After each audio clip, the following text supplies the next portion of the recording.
I'm Ken Harbaugh. What could possibly go wrong? This is Burn the Boats, a show about making tough calls in tough times. America today faces a critical test. Our democracy is under threat. But good people are rising to the challenge. Now is the time to go all in. Now we burn the boats.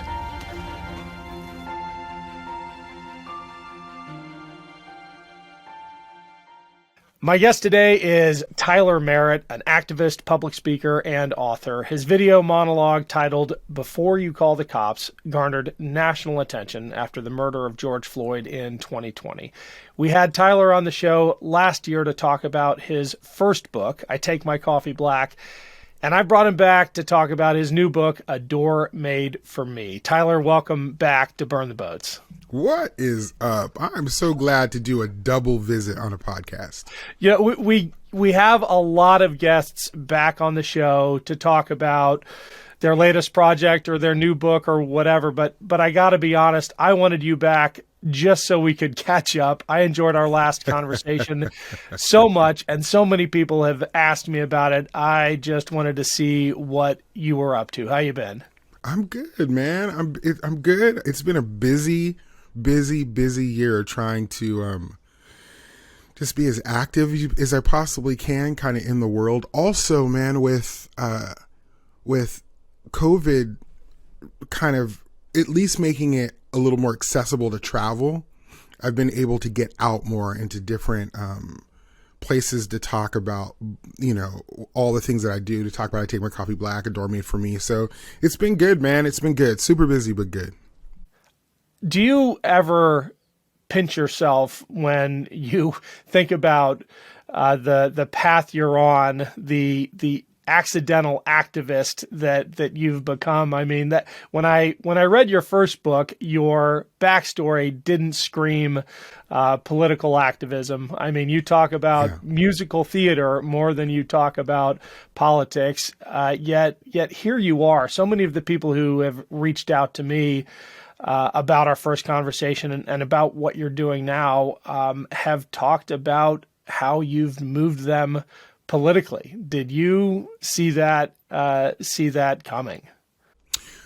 No, I'll tell you, I didn't see, when I was in high school and the only thing that I wanted to do was be on Broadway and be in Miss Saigon. Like, that was pretty much the only vision that I had. I had zero concept of the idea that I would obviously be where I am now, but I will tell you what I did know. I did know that I was a good storyteller. I've always known that. And I don't think it took the form of, let me say this. I didn't wake up and go, I want to tell stories to the world. I just knew that I was good at telling stories in general. Because of how my life led, you know, you tell one story to one person, the next thing you know, you're beginning to grow. And so I was doing that through music. I was doing that through theater. Then I was doing that through talking to kids at churches and kids and football teams. And before I knew it, my storytelling ability and my storytelling muscle began to get stronger. And if you're good at connecting with people with real life things, and I'm not talking about like, you know, let's talk in theory, but if you're able to bring people down to a real life level, I think that they can be, I don't want to say swayed in a negative way as if it's manipulative, but if you're able to have people be able to see you on a real ground level and be able to hear your voice, be able to get to know who you are and connect, that's the kind of thing, that kind of proximity is really the kind of thing that brings people closer and makes them want to reevaluate maybe some things that they've been in all of their lives. Talk about proximity, because you write so eloquently about the power of closeness to generate empathy. I'm thinking about Brene Brown's quote, "It's hard to hate up close." Mm-hmm. And that is just such a driving force in your storytelling, the desire to bring people closer together. It's like this, man. Folks are out here trying to buy Taylor Swift tickets right now. And nobody wants to sit in the last row. You know what I'm saying? Even if you get in the building, you don't want to be in the last row. Okay, maybe Taylor Swift's a bad example. At this point, people would probably take the last row.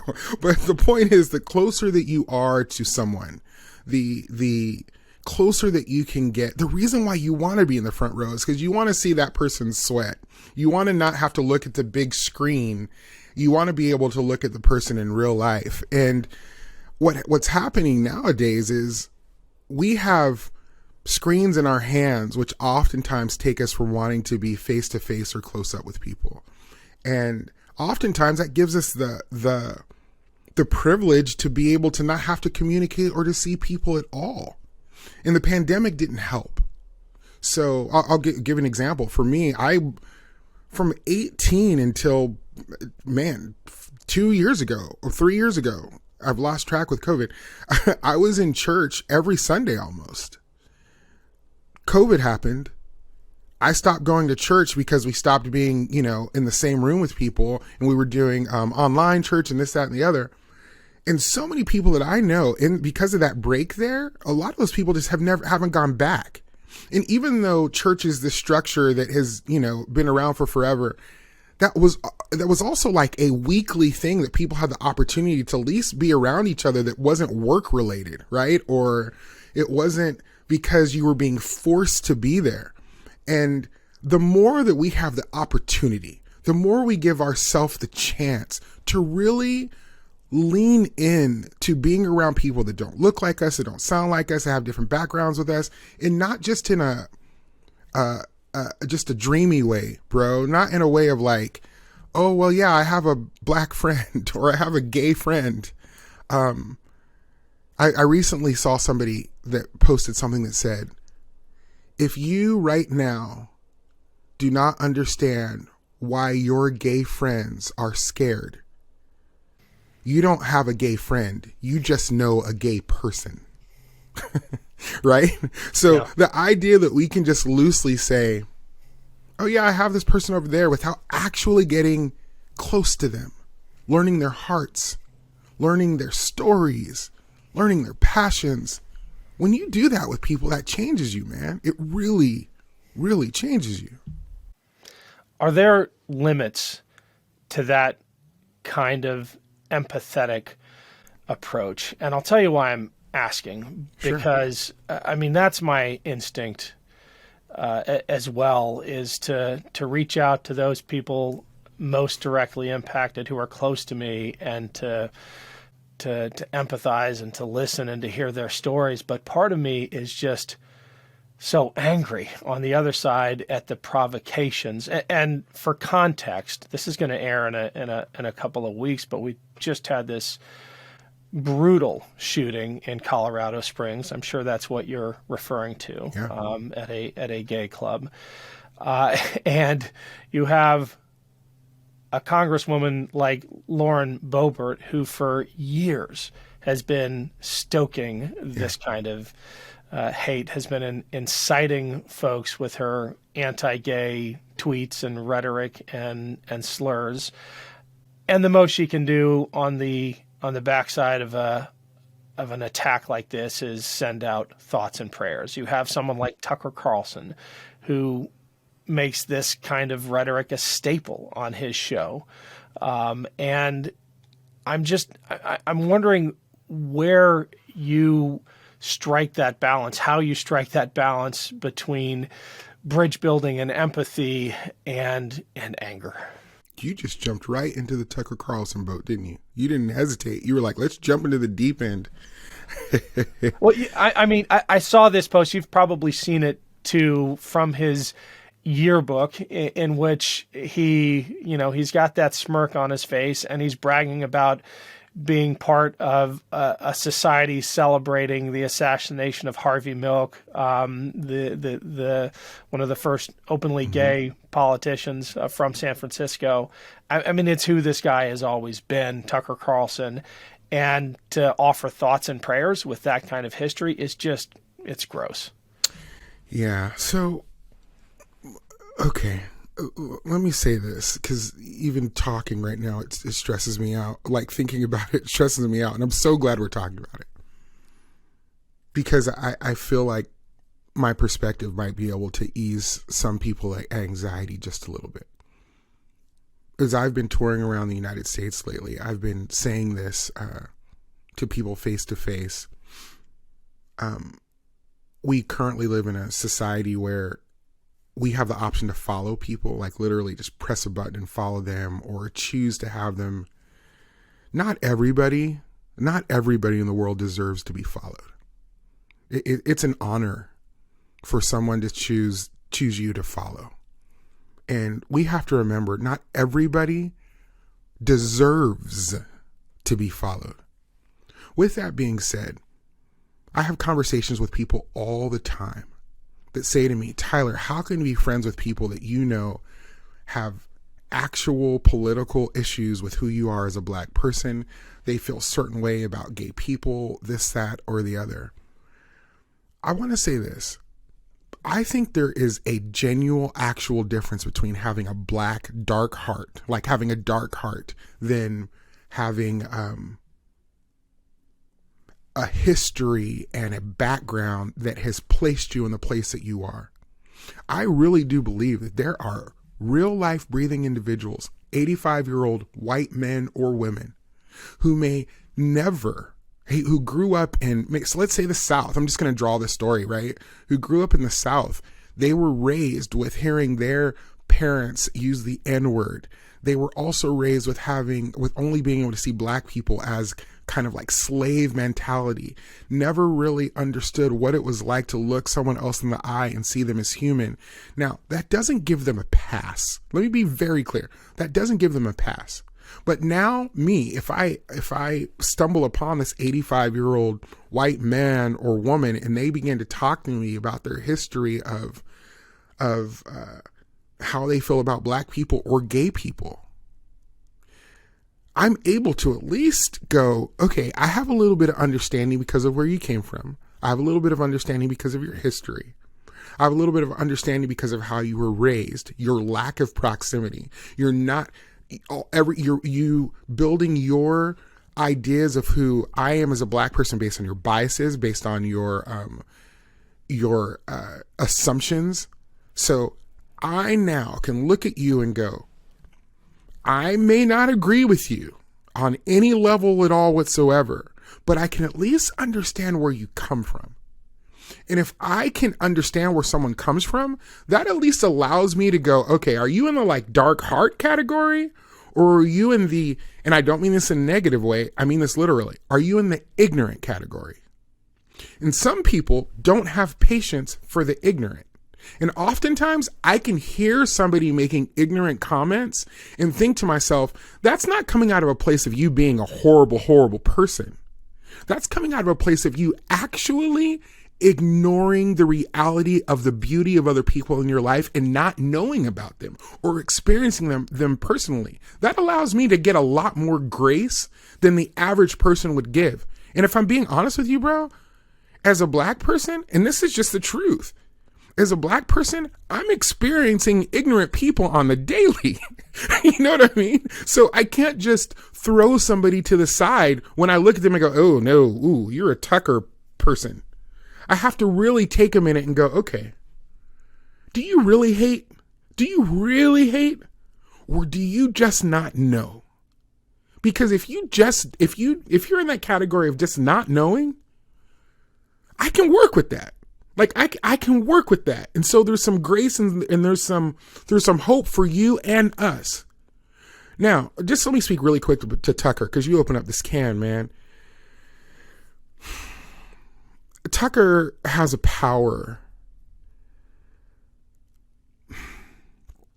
that we have given him. I mean, he's a multimillionaire. He's a multimillionaire. Tomorrow, if Tucker had a come to Jesus moment, if his kid came out as gay or trans and he had to learn how to love his child in a brand new way, and in secret, Tucker was looking at his gay or trans child and was walking through real, honest life issues, I don't know if that would transfer to Tucker giving up the millions of dollars in the persona that he gets to put online. And what scares me is not only do I not know if there's anything that will ever pull him away from being the Tucker that he is, I also don't know if he realizes, no, I think he's fully aware of the kind of influence that he has and the damage that he makes. And I just don't think he cares. And that's what makes me sad. I think so much of this is performative. I mean, there are people with dark hearts, to be sure, but having dabbled in politics as a candidate, knowing some of the people in Congress and what they have to deal with, so much of what you see from folks like Lauren Boebert or Tucker Carlson or the extremist right is a weird kind of role playing.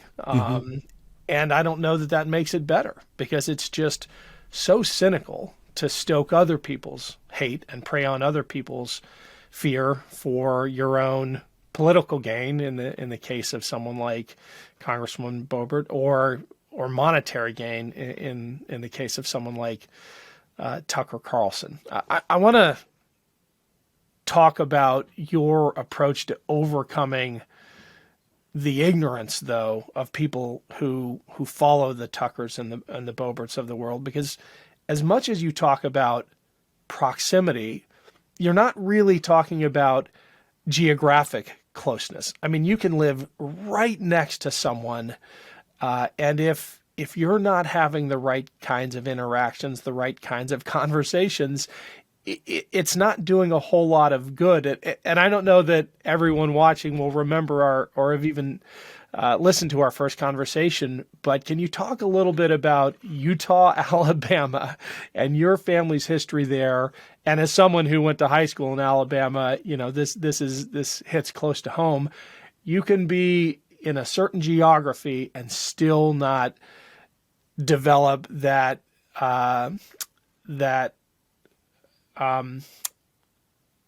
reflex of empathy that should come with proximity.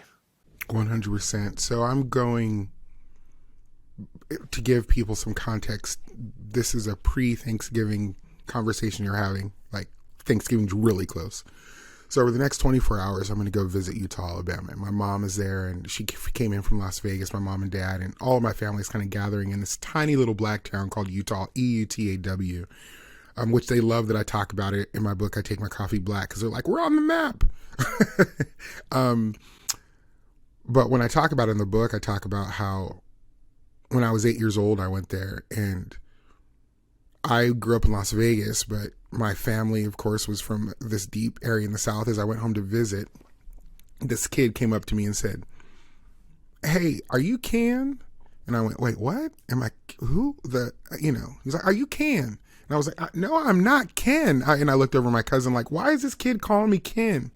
And he was like, "No, he's asking if you're kin, if you're family. Are you family? That's what it means." It was this little black kid. And at the time, it didn't really occur to me why he was asking or why it mattered. But in Utah, Alabama, where there's just one freeway that's separating kind of the black part of town from the white part of town, a town where they still have theaters, movie theaters there, where the black folks used to sit upstairs and the white folks downstairs, and they still have water fountains that were separate still to this day. Though you had a community of black people and white people literally living right across the tracks from each other, proximity is a heart job. Yes. Proximity is a heart positioning. Proximity is a motivation from the heart. And so it's really easy. If you say, "Hey, Tyler, man, I live in, Detroit. So, as a white person, I'm around black people all the time. I get what you're saying. Yeah, man, I really appreciate what you mean." That's it. To me, it does not matter. Your location, sure. You can say, "Hey, I have people around me," but the question is, are you actually leaning into the beauty of who those people are? And I'm not talking about, and this is really important, man. This is really important, Ken. People that would say this as I'm touring, people will say to me, "Oh, Tyler, I read your book, and then, some folks from my church, we decided that we were going to go to this certain part of town and really help a community out." No. This isn't a savior complex. Proximity isn't a, what can I do for you, someone who is lesser than I am. That's not how proximity works. Proximity is inviting someone to your actual table. Proximity is going, tell me about what it was like when growing up as a kid. Because I'll tell you this, man. Getting back to the dark heart part, I have we talk about this in my book in Safe Place. When I brought a group of people together, and there was a white woman in the room. Safe Place with this experiment that I do where I brought a bunch of people together from all different races, and this white woman said, in this room full of black people, she said, my family used to own slaves and I still have the receipts. And everybody turned and was like, why would you keep the receipts? Like, what? This isn't Target. Like, are you planning on returning why? But as she continued to talk and get emotional about her family and her history, the people in the room, though they did not understand the slavery piece on any level at all whatsoever, what they could understand is the idea of wanting to honor your family. Now, though this honoring was the worst way possible, the idea of understanding that this wasn't for her, this wasn't a matter of going, I just want to keep these receipts in my house. This was a part of feeling like my parents' are represented in this singular thing. Now, is the thing that it's represented in wrong? 100%. But what it tells me about this woman is that there is something in her that wants to appreciate people on some level. I just feel like the way she goes about appreciating can be massaged. Again, that I can work with. That is the piece I can work with. But I'll tell you, if I just look at this lady and she goes, my family used to have slaves and I have the receipts and I'm leaving the room now. I'm like going, somebody go follow her and make sure she doesn't beat up a black kid outside. You know what I'm saying? But there's a piece of me that goes, man, if you give me your time, if you give me your story, if you let me get to know your heart, that at least puts us in the same circle to kind of evaluate where we want to go from there. But if I keep you away, there's no chance. Yeah. Well, when it comes to sharing your story, giving people your story, your latest contribution to that effort, A Door Made for Me, is just such a poignant telling of something that happened in your childhood. Can you share with us a brief overview of the book? And then if you're able to, I would love for you to pick a passage from it and share that with us as well. For sure. I was joking with a friend of mine when they said, when you're writing a kid's book, what's the most surprising thing about it? And I told them, and they laughed. I said, it's the fact that kids are reading it. I was like, I kind of forgot about that when I wrote it. And they were like, what do you mean? You wrote a kid's book? And I'm like, yeah, but I don't have kids. Like because I don't have kids in my mind, when I think about a kid's book, I remember when I used to read it for my nieces and nephews, you know? But what happened, Ken, is that even on Instagram, I posted a picture of this young white girl. I want to say she's probably 6 or 7. Her mom posted a picture of her holding a fishing pole, dressed kind of like me out of the book. And she was like, hey, my daughter had to pick a character to go to school for character from a book day, and she picked you. And so she sent me a picture of her holding the fishing pole and kind of dressed like me. And she said, I wanted to go to school as Tyler today because I wanted to let people know that I want to open doors for them. Man, I underestimated the impact of what a kid's book would have on actual kids' lives, right?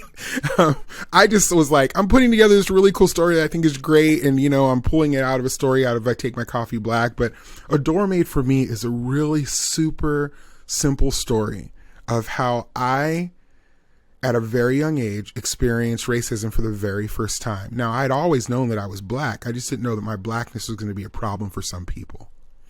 And in A Door Made for Me, I try to tell a kid-friendly version of how that affected me, from getting the opportunity to go visit a different area, a different part of the country that wasn't what I was used to growing up in Las Vegas, and kind of walking through the steps of meeting a white friend who I thought was a friend, a young kid, and him and I go fishing. And after we go fishing, we catch so many fish that we want to go tell his friends. He's like, let's go tell them about what we did. And then that kind of births into the experience that I end up having. And what I was able to do in A Door Made for Me, I'm going to read a passage here in just a second, is it allowed me to create pages that allow for parents and students, parents and kids, to ask some hard questions, but in the form of a story that seems familiar and makes sense and that they understand. And for me, I didn't want the book to just be about racism, but I wanted the book to be about opening the door for anybody who's in a marginalized position. And kids have really been able to attach to that piece. Can I read a part from it? Please. This is just a part. It's right after we catch our fish, and Jack, who's the character's name, he's like, let's go tell our friends. Tell my friends. So, starts here. We went house to house, knocking on doors and asking if Jack's friends could come out. At the first house, a large man told us Jack's friend couldn't come out as the door quickly closed. The second house was the same. We couldn't go in and no one came out. Suddenly my stomach was doing flips. What's going on? I wondered. Why won't Jack's friends come outside? We figured we'd try one last time. We walked up to a house with a beautiful wooden door. I knocked and we waited patiently until creak, the door swung open slowly. A woman towered above us, frowning. Another adult, I thought. And she doesn't look happy. Jack asked if his friend could come out. The woman shook her head and pointed at Jack. You can come in, Jack, she said. But not that little black boy. He needs to stay outside. I felt all the air leave my body as Jack walked inside to show off the fish we had caught together. I'll be right back, he promised. The door shut tight behind Jack, followed by the loudest lock I had ever heard. I turned and left my share of fish baking in the sinking sun. So, I had the opportunity in this book to tell a story of my childhood, and I wanted to make sure that I gave options for parents and for kids. In the real actual story, and this story actually did happen to me, Jack and I walk off together in the real story. We leave. But when I wrote it, I had my nephew Declan, who at the time I believe was 9 years old. I had Declan read it. He's a little white kid. I love him to death. And so in the original version, Jack and I walk off together. And Declan said to me, he's like, Tyler, let me tell you what I would have did if I was Jack. I would have looked the woman in the eye and I would have said, don't you talk this way to my friend. And she was like, and I will come in, I will come in and I will bring him with me. And like, he got really emotional about all the things he was going to do to protect me. And it didn't occur to me that as kids were reading this, they would be thinking about what they would do in their situation. But Declan just automatically leaned into that. Do you know what I mean? Like, that was his first reaction. Like, let me tell you what I would do. And so I changed, after talking to him, I changed the story and to where Jack walks in the house. And what it does with Jack walking in the house, it begins to let you have the conversation as a parent or as a reader, as a kid, to start to go, would I walk in the house? What would I do there? How do you think Tyler felt being left on the porch? And then something else that's in the book, and spoiler alert, it's a kid's book, so don't be mad, don't spoil it for you. Unlike a lot of kids' books that are out there right now, this book doesn't end with a really tight bow. It ends with My grandfather speaking some words of encouragement to me that really helped change my life, and saying, make sure you continue to leave doors open for kids that want to walk in the future. But at the end of the book, Jack comes back and wants to play with me. And I say to my grandpa, my feelings are still hurt, and I don't want to play with him. And my grandpa says, that's okay. It's okay to have your feelings hurt. It's okay to take in the fact that the world can be a hard place sometime. But my grandpa says to me, but don't give up on him. Don't give up on Jack just yet. He still has the opportunity to become a better person, to grow more, to understand more. And you need to be there for him when he does. And that version of the book, where that landed, the first time I read it out loud, at the book release, I broke into tears about halfway through the book, man. Because there's a line in there that says, my grandpa says, make sure that you leave the door open for other kids that want to come in. And it occurred to me while I was reading it out loud for the first time that that's what I've committed my life to doing, is leaving the door open for the next person that wants to come in. And hopefully, with what I do in the world, I can encourage people to do the same. I don't care if you're gay, straight, trans, black, white, or whatever you are. If I can leave this world, if we can leave this world feeling like we left the door open for the next person, God, what a great world that would be, man. Yeah. I think one of the most powerful things about the book, and it was frustrating when I first read it, but I get it. I got it then, but I understood why you're doing it, is that it doesn't have a Spielberg ending. It doesn't, as you put it, have a tidy bow on it, because life doesn't.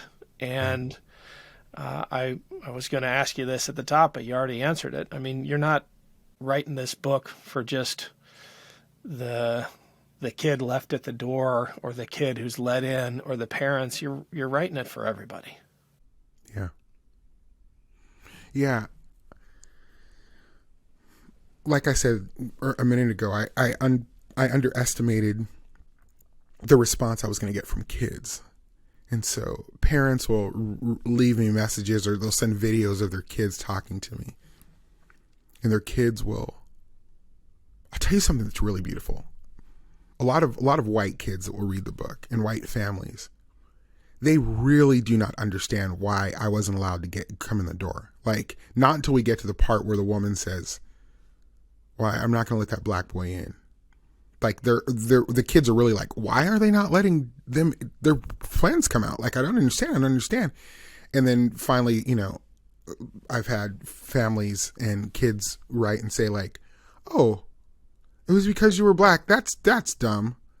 Right. But they are able to understand other reasons, right? Like other things that they're going through personally, or they've seen people get bullied at school, and they've made that decision going, you know what? That's Tyler there. Like, that's a door that's closed for him, and I want to be the one that opens it. So you're dead on. I purposely set out to make this broader and bigger, and similar to how I do when I take my coffee black. Like, my story, and I take my coffee black, is a very black story. Like, because it's my story. It's my individual black man story. But what I love about what's happened with I Take My Coffee Black is I've made friends from all over the world who say, Tyler, I am not a black man, but I understand the hurt and pain that you've gone through your church hurt, through your romantic endeavors hurts. I know what it's like to have a very interesting relationship with your father and what that feels like. And the more that we just understand that as different as we are, and let me be really clear, I am not that guy that tries to come along and go, we're just all the same if you look closer. Like, that's not how I feel. We are wildly, wildly different. But there are some heart things, man, there are some heart things that I don't care how far away we are from each other politically. We may be able to land on some of those heart things if we really take the time to look into them. Yeah. I heard you say something in an interview right after the midterms And it really struck me because I Take My Coffee Black is about your experience as a black man in America and trying to create that proximity through storytelling. But you said that in the voting booth this time, and I'm paraphrasing, but here's my best shot. You said it felt different this time. In the past, when I walked into a voting booth as a black man, I'm thinking about myself as a black man in America today. This time, I thought about women more than I ever have. I thought about parents of trans kids. I thought about anyone who's lost a loved one to gun violence. Talk to me about your thoughts about where we are today as a country, where the extreme right is. I mean, there are targets on a lot of people's backs now. Here's what breaks my heart a little bit. Like, let's just for a minute shut out all of the actual, like, things we can get angry about and all the things that we think, like, immediately that attach to us. Like, I know there's people that just heard what you just said and they're like, oh, gun violence, you know, and or they think, oh my gosh, Roe v. Wade. And for so many people, these political issues are not theoretical ideas. For so many people, these political issues are actual, real life things that affected them on a very specific level. God forbid if you've lost a child through gun violence, if your child was gunned down with an AR-15 and you had to go retrieve your child's body. You had to go attend the funeral. You created a funeral for your child. God forbid that that's your story, which is an actual real thing that is happening to people in real life right now. Today, there is a mother and a father that are having to bury their gay child after being shot at Club Q last weekend. That's happening now. That funeral is happening this week. If you don't think, because that has happened to that person, that when they begin to go and think about gun violence as a political issue, they're willing to do anything. This isn't an argue about, do guns kill people? Do people kill people? Is this a mental? That shit doesn't matter at all. Take all the guns. Take them all. Take every last one. Take all of them. If you tell me I can have my kid back because all the guns are gone in the world, take them all. If you're telling me it's going to cost me so much more of my taxes to make sure every single child has mental health in America, take my money. If you're telling me that we need to put locks on doors, if you're telling me all the arguments you want to tell me as to why we need to make things better, if that happens to you, if you live through that, this theoretical political issue that we spend so much money, the NRA, this, that, the other, trying to figure out, this is no longer just a theory. This is real life. When I think about the women and hear me, man, like, I need you to hear me on this. When I say, I'm sure that there are listeners to you, it's a far cry. It's always hard for me when I hear people talk about abortion. They use the word abortion so loosely, like the word doesn't actually mean what it means. Like, people will be like, I love abortion. You know what I mean? Or whatever. Like, no, just hold on. Wait, go back. Like, I understand that you're not saying that you love to just kill or whatever, but I understand what you're saying. But when I think about abortion in the way of having to choose, if I'm a husband and I have to choose if my wife is going to survive because she has to have a child, which is an actual thing that happens, Ken, an actual thing.